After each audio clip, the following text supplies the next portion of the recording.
दोस्तों, कभी आपने सोचा है कि कुछ लोग जीवन भर मेहनत करते हैं फिर भी गरीबी का सामना करते रहते हैं, जबकि कुछ ऐसे होते हैं जो बिना ज्यादा मेहनत किए भी सफलता और समृद्धि की ओर बढ़ते जाते हैं।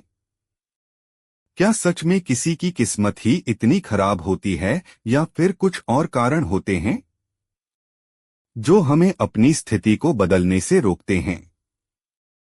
तो चलिए बिना किसी देरी के बढ़ते हैं आज की इस बौद्ध कहानी की ओर पर। दोस्तों, वीडियो में आगे बढ़ने से पहले यदि आप भी भगवान गौतम बुद्ध के सच्चे भक्त हैं नॉइस, तो इस वीडियो को लाइक करके कमेंट बॉक्स में नमो बुद्धाय जरूर लिख देना। और दोस्तों, यदि आपने अभी तक हमारे चैनल नरवाल मोटिवेशनल को सब्सक्राइब नहीं किया है तो चैनल को भी सब्सक्राइब कर लेना, ताकि आने वाली वीडियो सबसे पहले आपको मिल पाए।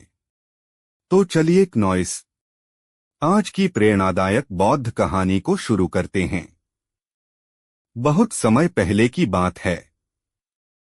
एक गांव में रामलाल नाम का एक व्यक्ति रहता था, जो गांव का एक साधारण किसान था। अपनी झोपड़ी में रहता था। उसकी झोपड़ी कच्ची दीवारों और छप्पर से ढकी हुई थी, जो हर बार बारिश में टपकती थी।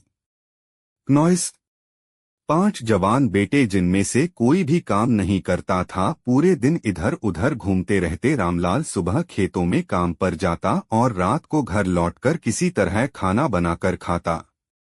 एक शाम जब रामलाल थका हुआ अपने घर लौट रहा था, नॉइस, उसके पास पड़ोस की बूढ़ी औरत, जिसे गांव वाले दादी कहकर बुलाते थे, आ बैठी। वह रामलाल की हालत देखकर कुछ सोचने लगे। रामलाल, बूढ़ी औरत ने धीमी लेकिन ठोस आवाज में कहा, तू दिन भर मेहनत करता है लेकिन तेरी हालत कभी नहीं बदलती। तेरे बेटे इतने बड़े हो गए हैं नॉइस, फिर भी तुझे ये सब करना पड़ता है क्या? कभी सोचा है क्यों? रामलाल ने गहरी सांस ली और अपनी आंखों में भरी थकान को छुपाने की कोशिश करते हुए कहा, दादी क्या करूं? मेरी किस्मत में यही लिखा है।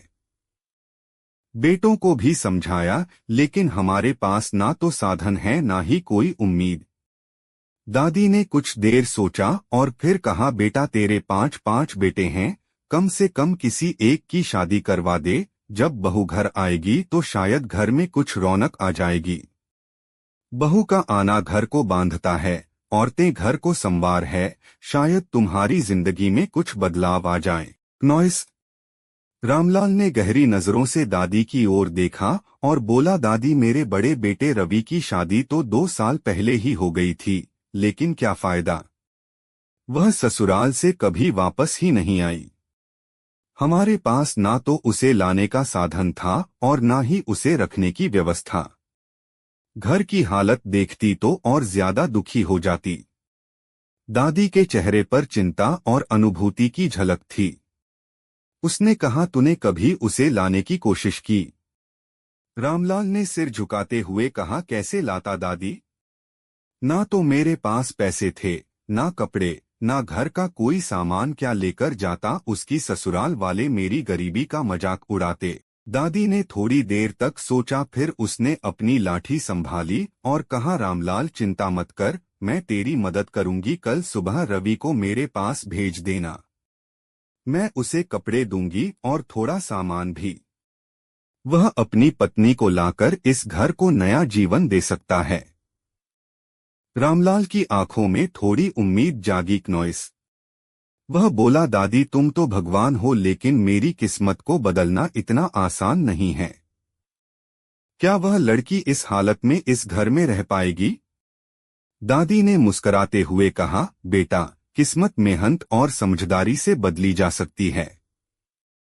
तू रवि को भेज दे, बाकी सब मैं संभाल लूंगी। नॉइस, बहू आएगी तो घर में रौनक जरूर आएगी। बस तू हिम्मत